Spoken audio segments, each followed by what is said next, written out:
Good evening. You are tuned in to AWANI Tonight with me, Cynthia Ng. Malaysia is among the countries prioritized for potential membership to the BRICS economic group comprising Brazil, Russia, India, China and South Africa. Prime Minister Datuk Seri Anwar Ibrahim says he has also been personally invited by Russian President Vladimir Putin to attend the BRICS summit next month. Ini satu perkembangan yang sangat menarik kerana kita memang dari awal memilih untuk bersama BRICS untuk membina kekuatan negara-negara selatan, Global South. Kerana kekuatan ini akan memberikan kita manfaat dari segi kerjasama ekonomi yang tidak ditekan oleh mana-mana kuasa lain. Malaysia first submitted its application to join BRICS in July. The international organization contributes to a quarter of the global economy, accounts for 1/5 of global trade, and represents around 40% of the world's population. Malaysia will not stop its oil and gas exploration in the South China Sea, despite claims by Beijing that Malaysia was infringing on its territory. Prime Minister Datuk Seri Anwar Ibrahim, speaking from Russia, says Malaysia's exploration activities were within its territory and were not intended to be provocative or hostile towards China. So we will probably respond to China and explaining our position that we have never intended to be in any way provocative, unnecessarily hostile.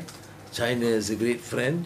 But we will, of course, have to operate in our waters and secure economic advantage, including drilling for oil, in our territory.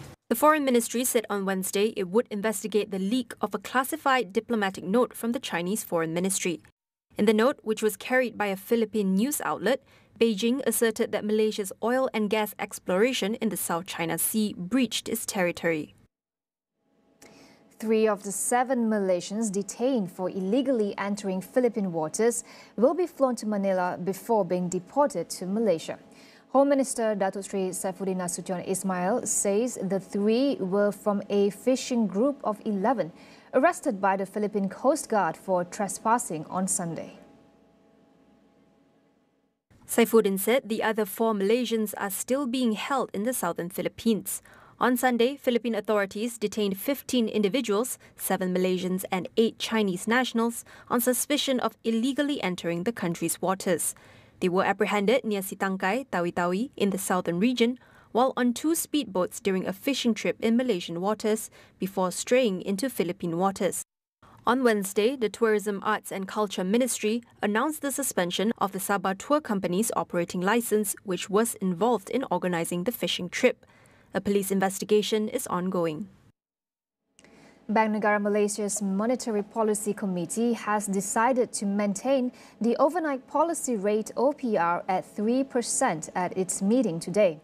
In a statement, the central bank said that at the current OPR level, the monetary policy stance remained supportive of the economy. The move is also consistent with the current inflation and growth prospects.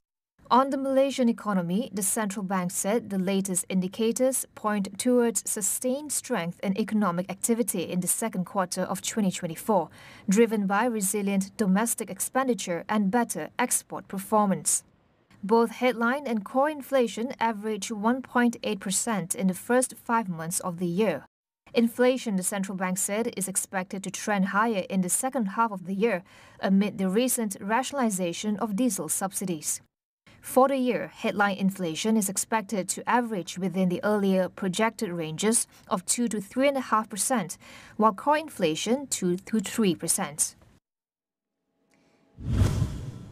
Algorithmic management is largely used in the gig industry, especially in platform-based work such as e-hailing service, to coordinate and manage labor, workers' tasks, incentives, and more.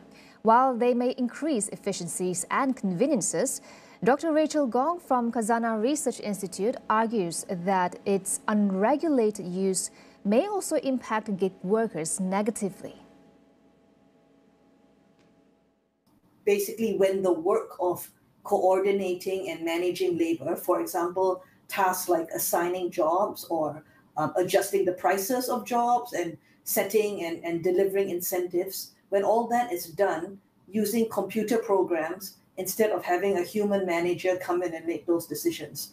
So this kind of algorithmic management will affect gig workers in at least 3 different ways. The first way is that it isolates them from people around them. So usually when we work in a company, we can go to our bosses or we can talk with our team members and our colleagues to negotiate our workload. And under algorithmic management, gig workers don't have bosses or colleagues to speak of. So they're kind of isolated, doing their own thing. So for example, normally employers have an obligation to provide their employees with a safe working environment. That is kind of out of control of the algorithm, which does not kind of tell the workers where to be or where to go. So gig workers can no longer have this expectation from their employers. So when you add to that things like incentives, like for food delivery drivers that are driven by algorithms as well, drivers may wind up taking bigger risks with smaller protections, and there's no employer obligation in that sense to protect them. And that's the second result of algorithmic management. The third result is algorithmic management creates a kind of extreme information asymmetry, which means that one party, the employers, the platforms, has all the information on the workers and their schedule and what they do well and what they don't do well and where the market is and so on, while the workers, who are not called employees but called partners typically, the workers have very little information. So what some of them try to do is they form WhatsApp groups or Facebook groups, and they try to self-organize in other ways to exchange information, but that still cannot compete with the amount of information that platforms have thanks to their algorithms. And so it creates a very big power imbalance and power inequality where gig workers have very limited ability to ask for changes or improvements to their working conditions. Rachel calls for more regulations in addressing some of the challenges faced by gig workers impacted by the consequence of algorithmic management, highlighting policy developments in China and Europe in this area. So China has regulations that specifically address algorithmic management. There is an Internet Information Service Algorithmic Recommendation Management Provision Law. This has been there since 2022, and the law has regulations for labor management recommendation algorithms. For example, the kinds that are used by food delivery platforms. And the law requires platforms to register their algorithms in China's algorithm registry.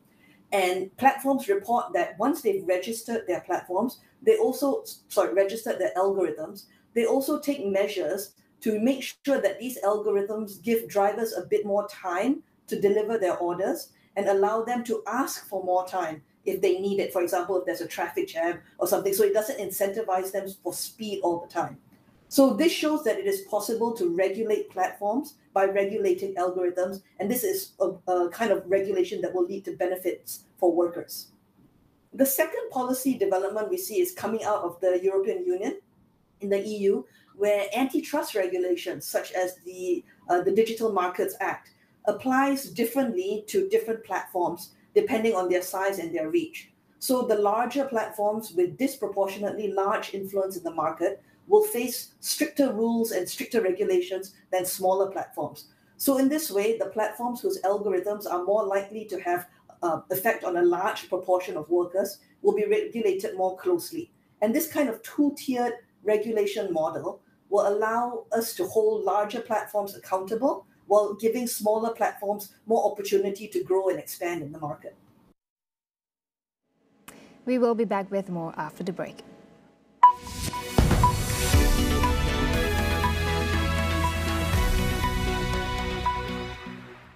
5 lelaki penghantar makanan didakwa di Mahkamah Magistrate Bangi atas tuduhan membunuh seorang pemandu kereta lelaki dalam satu kejadian. 4 sungai di sekitar kawasan perindustrian Pasir Gudang di Johor termasuk Sungai Kim Kim didapati tercemar dan berada pada tahap yang membimbangkan. Kerajaan sudah mulakan inisiatif untuk menggantikan kenderaan operasinya kepada kenderaan elektrik EV dalam skala kecil terlebih dahulu.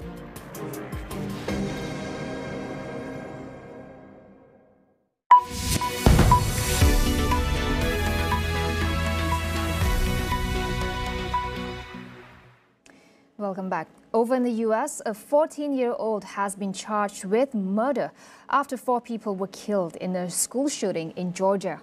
9 other people, 8 students and a teacher, were wounded. The suspect opened fire at a school in the city of Winder on Wednesday. Identified as Colt Gray, he was arrested on campus and authorities say he will be tried as an adult. According to the FBI, the suspect and his father were questioned by law enforcement last year about anonymous online threats. Gray had denied to police in May 2023 that he was behind the internet posts that contained images of guns which warned of a school shooting.